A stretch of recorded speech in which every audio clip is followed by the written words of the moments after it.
चुनाव आयोग ने जो पुख्ता सुरक्षा बंदोबस्त किए, जिस तरह का डिप्लॉयमेंट किया सेंट्रल पैरामिलिट्री फोर्सेस का, उसका इंपैक्ट भी है, उसका असर भी देखने को मिला कि पोलिंग बूथ पर गर्मी होने के बावजूद भी लंबी लंबी कतारें दिखी, जो अमित और पूजा के कैमरों ने तमाम सहयोगी ने हमको दिन भर भेजी। निखिल से मैं पूछना चाह रहा हूं, निखिल, क्या इतनी बड़ा पोलिंग परसेंटेज आएगा? क्या आपको एंटिसिपेटेड था? आप तो लोकल है, वहां पे रहते हैं। देखिए, मैं सबसे पहले बंगाल की महान जनता को बधाई देता हूं, प्रणाम करता हूं कि जिन्होंने लोकतंत्र में अपनी आस्था को व्यक्त किया है। देखिए, मुझे ऐसा लगता है कि यह आदेश है, यह एक तरह से भय, भ्रष्टाचार, भ्रम और भटकाव के खिलाफ जनशक्त हस्ताक्षर है। और जिस तरह से महिलाएं बड़ी संख्या में निकल हैं, पुरोहित जी कह रहे थे कि वो तृणमूल कांग्रेस के प्रति समर्थन का उद्गार है। इसके उलट महिलाओं के प्रति जिस तरह से इस तृणमूल कांग्रेस ने 15 वर्षों में जो आरजी कर की घटना से लेके संदेश खली की घटना लेकर के कस्बा लॉ कॉलेज और दुर्गापुर की घटना, और उसके बाद जो है सो महिला युवा जो लोग हैं, कम से कम 40 लाख युवाओं का पलायन, नौकरियां गई, किसानों के खिलाफ जो है सो एक तरह से युद्ध का ऐलान, और जिस तरह से भ्रष्टाचार को संस्थागत रूप दे दिया गया, के खिलाफ जनता ने अपना गुस्सा प्रकट किया। निखिल, मैं आपको भी टोकूंगा, चुनावी कैंपेन नहीं है, लेकिन इस बात को समझाइए कि जो बड़ी संख्या में, जैसे पूजा बोल रही थी, लोग बाग लौटे वोट डालने के लिए, ट्रेनें लेके, बसें लेके, गाड़ियां लेके। क्या ये जो माइग्रेंट वर्कर जो दिल्ली में, मुंबई में, गुजरात में काम कर रहा था, इसकी क्या गारंटी है कि वो आपके साथ होगा? यहां जो है, जब वो लोग देख रहे हैं ना, गुजरात में, दिल्ली में, बाकी जब जो विकास देख रहे हैं, और पश्चिम बंगाल उत्तरोत्तर पिछड़ा होते चला जा रहा, उसकी तुलना उनके दिमाग में स्थापित हो जाती है। और इस तरह वो उससे क्यों होता था? क्योंकि उनको किसी तरह बहला फुसलाकर कम्युनल लाइन, किसी लाइन पे यहां पर उनसे वोट ठगा जाता था। अब वोट ठगने की राजनीति, लोग ये सोचते हैं महिलाओं को 1500 रुपए दी, ऐसी बात नहीं है कि 1000 रुपए ही हम नहीं दे रहे हैं। हमने महिलाओं के लिए जिस तरह कॉलेजों में, और मैं आऊंगा प्रेम कुमार जी आपके पास आऊंगा, लेकिन एक काउंटर ले लूं, मैं पुरोहित जी का काउंटर ले लूं। पुरोहित जी, गुजरात 11 में, 16 में, 21 में जो 3 चुनाव आप जीते, तब तो इतनी बड़ी संख्या में लोग नहीं लौटे थे, तब तो इतनी बड़ी संख्या में लोग आगे आपको वोट नहीं कर रहे थे, तब तो ऐसे विजुअल नहीं दिखाई दे रहे थे। अब जब आगे वोट किया है, इसका मतलब क्या है? इसका मतलब उनके अंदर भरोसा आया है, और क्या गारंटी है कि वो आप ही को वोट कर रहे होंगे आके?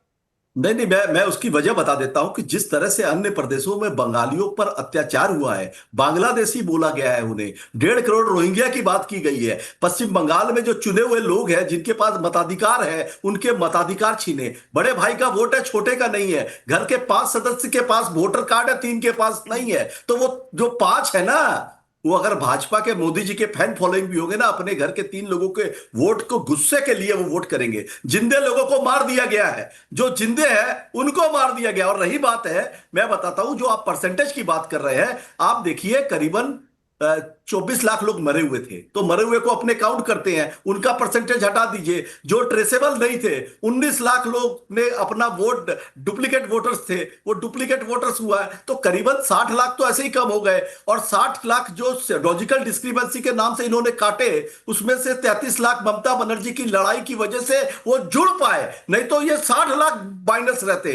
वो जो 33 लाख जुड़े हैं, उनके लिए धन्यवाद है ममता बनर्जी। ये आंकड़े जब सामने आएंगे, हमको तब देखना होगा एग्जैक्टली किस जगह पे कितना पोल हुआ, कितना पिछली बार से कम हुआ। मैं देखिए, अभी हमारे पास आंकड़े नहीं है, तो अभी हम हवा में कुछ भी बात कर सकते हैं, पुरोहित जी और निखिल जी। लेकिन मैं प्रेम कुमार जी के पास जाना चाहूंगा, राजनीतिक विश्लेषक हैं और लगातार बंगाल के चुनावों पर हमारी कवरेज में शामिल होते रहे। प्रेम कुमार जी, हम और आप लगातार बात करते रहे इस चुनाव के कैंपेन के दौरान, और पिछले 1.5-2 महीनों में कभी लगा ही नहीं था कि इतनी बड़ी 80% समझ में आ रहा था, 90% हो जाना। तो SIR में जो नाम कटे, क्या ये उसका इंपैक्ट है कि बेसलाइन कम हो गया, इसलिए हमको 90% दिखाई दे रहा है? अगर ये पुराना आंकड़ा होता तो ये 80% के आसपास ही होता। आपका क्या आंकड़न है? जी सुमित जी, तमिलनाडु और बंगाल दोनों को एक साथ देखिए, वोट प्रतिशत दोनों जगह बढ़े हैं, और ये दोनों जगह एक अच्छी बात है कि वोट बढ़े हैं। लेकिन तमिलनाडु में पिछले बार की तुलना में 10% से ज्यादा वोट बढ़े हैं, और बंगाल में उसकी तुलना में मुश्किल से 6.5% वोट बढ़े हैं। अगर आंकड़े सुधरते भी हैं तो दोनों के सुधरेंगे। और ये भी देखें कि तमिलनाडु और बंगाल के बीच पिछले 3 चुनावों में जो फर्क रहा है, वो भी फर्क जो है, जैसे 2016 में 8.42% का फर्क था, उसके बाद 10.44% का हुआ, और अभी 7.10% का फर्क है, यानी पश्चिम बंगाल में ज्यादा है। तो ये फर्क भी घटा है। कहने का मतलब हम 90% से अचंभित तो हो रहे हैं, लेकिन ये वोट परसेंट बढ़ना तमिलनाडु में ज्यादा है, बंगाल में कम है कंपैरेटिवली। ये बात मैं बोलने के लिए ये आंकड़े दे रहा हूं। ठीक है, दूसरी बात ये बोल है के आप कि क्या जाहिर करना चाहते हैं कि तमिलनाडु में ज्यादा बढ़ा है, पश्चिम बंगाल में कंपैरेटिवली कम बढ़ा है? इसका मतलब क्या है? ममता इसका बनर्जी है कि मतलब ममता बनर्जी जा रही करना है? चाहते हैं कि दोनों जगह की टेंडेंसी एक होगी, या तो दोनों जगह सत्ता से बाहर जाएंगे सत्तासीन, या दोनों जगह सत्ता ये से कैसे हो सकता है भाई? दो अलग अलग राज्य, दो अलग अलग परिदृश्य, दो कोसों दूर, आप कैसे कंपेयर कर सकते हैं? और पार्टियां भी कॉमन नहीं है। बंगाल में एक्स्ट्रा ऑर्डिनरी वोटर्स नहीं बढ़े हैं, मैं कह रहा हूं तमिलनाडु से ज्यादा नहीं बढ़े हैं, ये मैं कह रहा हूं, स्ट्रेसफुली कह रहा हूं। और दूसरी बात एक इंपॉर्टेंट ले लीजिए, यशवंत जी जब आप बोल रहे थे तो एक बड़ा नया किस्म का टर्म आया, मैं थोड़ा चौंका भी, हैरान भी हूं, और उसको विश्लेषण भी समझता हूं कैसे हो सकता है कि डरे हुए वोटर्स।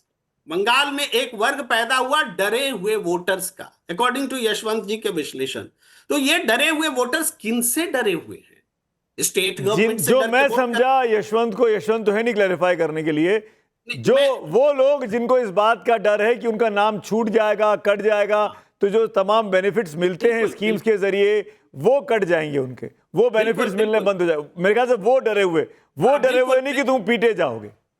बिल्कुल बिल्कुल, लेकिन ये डरे हुए वोटर्स की मेरा वोट कट जाएगा, ये सिचुएशन बनी, इसके लिए वो ममता बनर्जी को जिम्मेदार मानकर वोट करेंगे, चुनाव आयोग इक्वल्स टू सेंट्रल गवर्नमेंट मानकर वोट करेंगे। ये डरे हुए वोटर्स को एनालाइज करना बहुत जरूरी है, अगर बंगाल का चुनाव देखना पड़ेगा। जी चलिए, मैं लेकिन अंत में मतलब आप अगले सवाल के तौर पे आपसे पूछ रहा हूं, आपका एनालिसिस प्रेम कुमार जी क्या कह रहा है? ये बदलाव की लहर है कि नहीं है?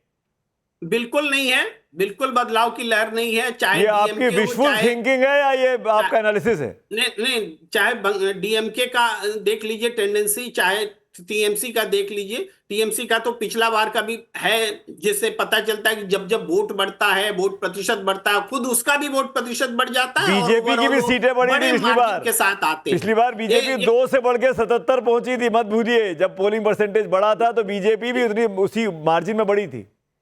नहीं तो उस हिसाब से तो फिर टोटल फिगर पार कर जाना चाहिए 100%। हाँ, नहीं 100% होना हो, लेकिन मुझे लग रहा है कि मामला 150 के आसपास दोनों का ये भी तो हो सकता है। पूजा मेहता 2 से 77 हो जी, तो 77 से 298 भी पार कर जाए, ऐसा पूजा मेहता आज सुबह से जब मैं लाइव के लिए बैठा और एंकरिंग करने बैठा, मारपीट, झगड़ा, तोड़फोड़, इसको मारा, उसको भगाया, कहीं हुमायूं कबीर पे हमला, कभी बीजेपी के प्रत्याशी पे हमला, कभी टीएमसी के कार्यकर्ताओं का आपस में झड़प। मतलब ये लग रहा था कि हम चुनाव देख रहे हैं कि हम झगड़ा झंझट देख रहे हैं दिन भर। आज ऐसा लग रहा था किसी यूनिवर्सिटी का चुनाव चल रहा है, किसी कॉलेज का चुनाव चल रहा है। लेकिन शाम होते होते ये तस्वीरें सब बेमानी हो गई जब ये पता लगा कि 90% पोलिंग हो रही है।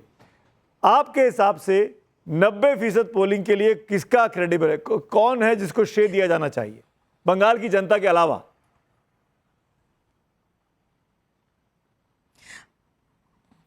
बिल्कुल, सबसे पहले तो मैं आपको बताऊं सुमित जी, जब 1 बजे का आंकड़ा आया तभी समझ आ गया था कि इस बार जो है बम्पर वोटिंग होने वाली है। मैं रोक रहा हूं, इसको मैं अंडरलाइन करना चाह रहा हूं। आप कंप्लीट करिएगा पूजा इस बात को।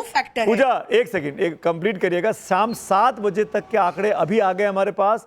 इनिशियल फिगर्स हैं 91.35% बंगाल में, 16 डिस्ट्रिक्ट में 91% से अधिक पोलिंग शाम 7 बजे तक के अभी जो आंकड़े चुनाव आयोग की तरफ से मिले हैं। जी पूजा, अब आप बोलिए।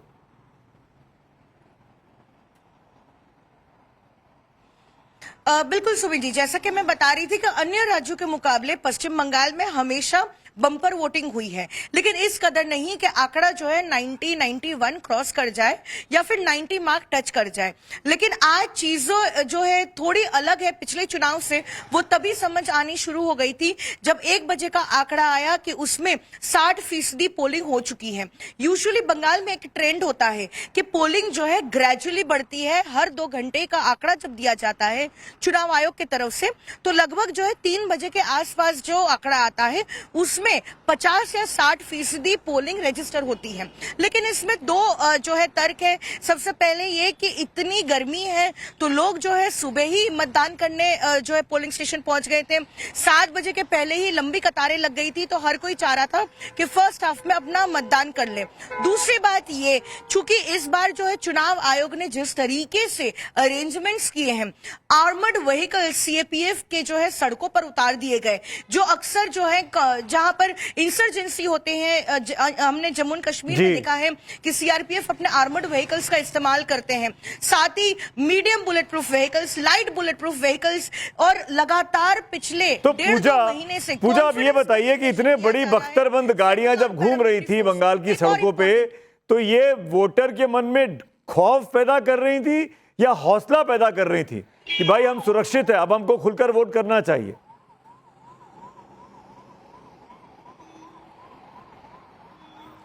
बिल्कुल हौसला दे रही थी और आश्वासन भी दिया जा रहा था सेंट्रल फोर्स की तरफ से कि आप लोग जो है जाए वोट करें।